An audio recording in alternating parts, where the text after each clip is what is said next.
Hi, I'm Melanie. My pronouns are they, them. And I'm Kristen. My pronouns are she, her. And welcome back to our channel, Journey to Switchback.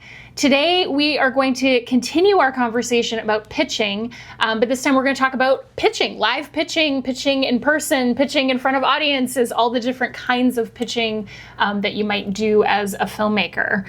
Oh, goodness. This is something we have a lot of experience with. Yeah, this project we've pitched in so many different ways in over so many different years. So let's get into, first of all, just breaking down what type of live pitches could you encounter. So we've done the kind of biggest scale one, which is where you are pitching to an audience, you are on a stage, and you have supporting visual materials being projected behind you. And usually this is part of some kind of competition or market. There's like a specific time you have and a specific format, sometimes where people will be able to ask you questions on stage afterwards, and sometimes just then you move into meetings where people can ask you questions one-on-one. Mm-hmm. Yeah, and we have pitched not just this project, other projects in this format, and it is certainly the most intimidating format probably for a lot of people. Standing on a stage in front of a big audience, you have a certain amount of time, so it is, I would say, one of the ones that requires the most preparation, because you want to find a balance between, being off book, being able to just speak directly to the audience, but also having a guide so that you don't lose your way or get off topic or, run out of time.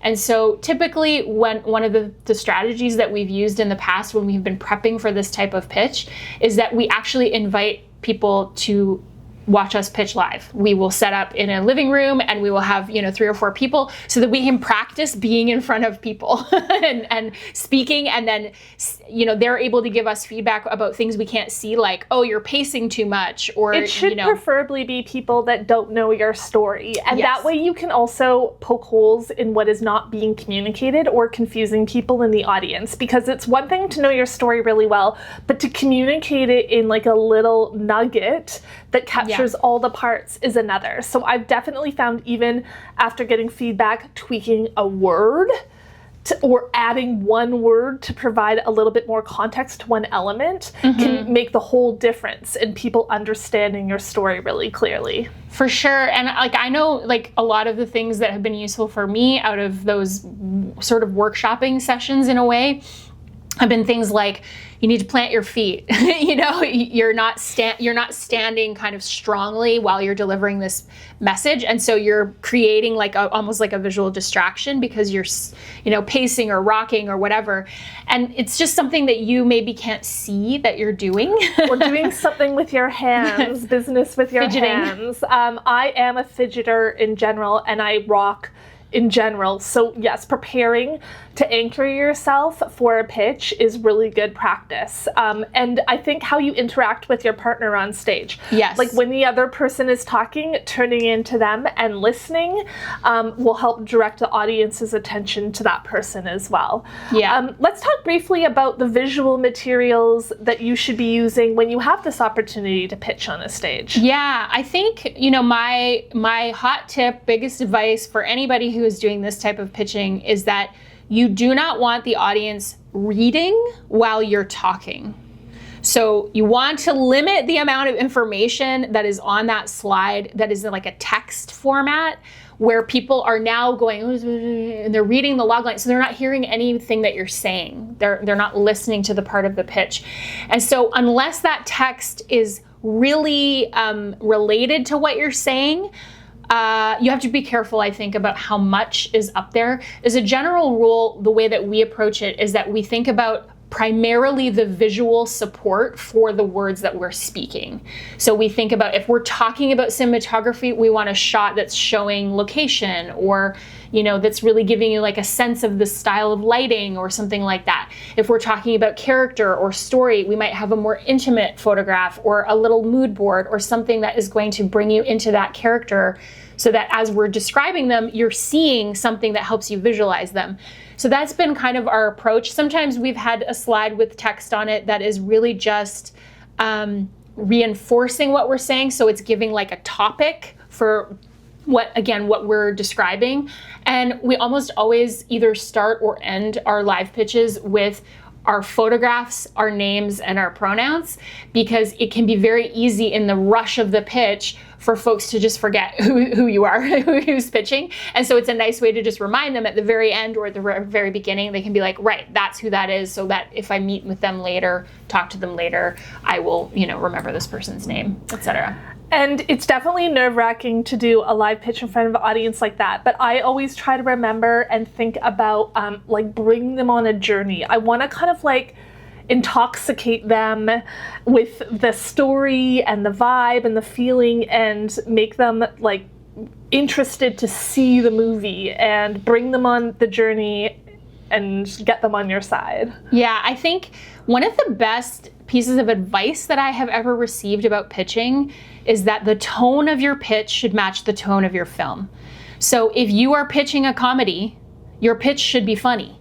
It should be jokey, it should be laughing. But if you're pitching a dark drama and you're up there joking around during your pitch, you're not in line, you're not in tone with the film that you are trying to create. I've been to pitches where people are pitching horror and they come up with a mask on to try to really evoke this disturbing kind of uncomfortable feeling, so that this is particularly in that kind of live pitch setting, because you want the sort of everything to be aligned so that you are presenting a very cohesive journey. And what you're talking about bringing people along is you kind of want them to be asking either questions or kind of leaning in to hear what's next. So one of the mistakes I often see people do is just spend too much time on plot. And then this happens, and then this happens, and then this happens. And that is not necessary in that type of pitch. You really want to get, what is the premise? Maybe a twist or something that's exciting that they're going to be oh, cool. And then get to the end. And all the detail, you want them to want to know what those details are rather than laying everything out in front of them, because that's what's going to make somebody be can I read it? Can I read your script? Because they don't know every single little plot point. They know the basic kind of arc of the story, but they don't know every plot point. Yeah. That's been part of our approach. We actually just recently, maybe not recent to when you're going to see this video, but we just recently did a live pitch for a different project at the Vancouver Queer Film Festival. And it was, again, this stage, environment. It was a 5-minute pitch and then 5 minutes for questions from the jury. And that's a really interesting thing because it's hard to prepare when you don't know what kind of questions you're going to be asked.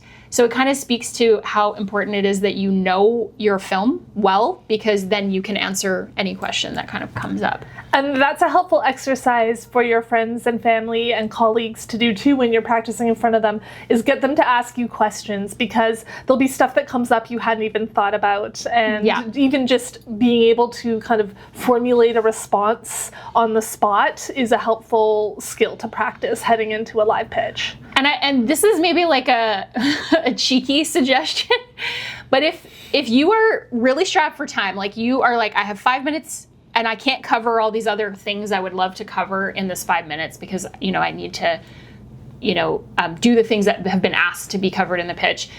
You can kind of mentally prepare answers that allow you to talk about those other things.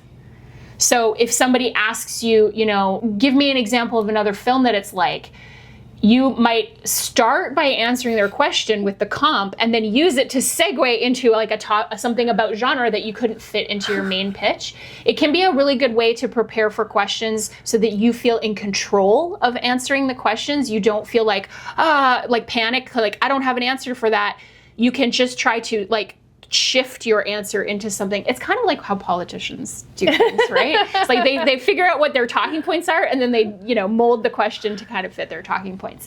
But I do think it's an effective strategy if there are things that you want to convey that just don't fit into that time. You can just sort of try to kind of sneak them in during question period. And we said we've pitched a lot and done a number of live pitches, and it is still a scary thing to do, no matter how many times you do it. It is intimidating and nerve-wracking. I think it's something a lot of filmmakers dread. just in talking with filmmakers, and I teach as well, so talking to my students, like this is the thing that they're the most nervous about. They're not as nervous about making a film. They're nervous about trying to sell their film, right? And I have a very strong opinion about this. I think that if you are going into your pitch trying to sell something, you are taking kind of the wrong approach, because you are going in sort of asking for something from someone else. But a pitch is about you offering something. It's about what you have to say and what you have to offer. And I think if you can shift your mindset away from like, how do I sell this the best way, and turn it into, how do I tell my story in the best way? How do I make sure that it's a story, a way of telling my story that I feel proud of? And all filmmakers are storytellers, and pitching is just storytelling, sometimes on a micro scale, sometimes on a stage, but it is just storytelling. So if you can look at pitching as every time you pitch, it's a chance to tell your story again, it sort of can take some of that power dynamic away, where you're like, I need to do it good so that they want to give me something. It's like, I need to do it good because I want to practice telling my story, because I want to get good at it. I want to get good at, and I love telling this story. I want to tell the story as many times as I can. And I'm going to eventually tell it in the film. But for now, I just get to tell it in this 1-minute logline or this 5-minute presentation or whatever format that you're in. And I think that can change your approach in a really meaningful way that makes the process less frightening and more enjoyable, basically.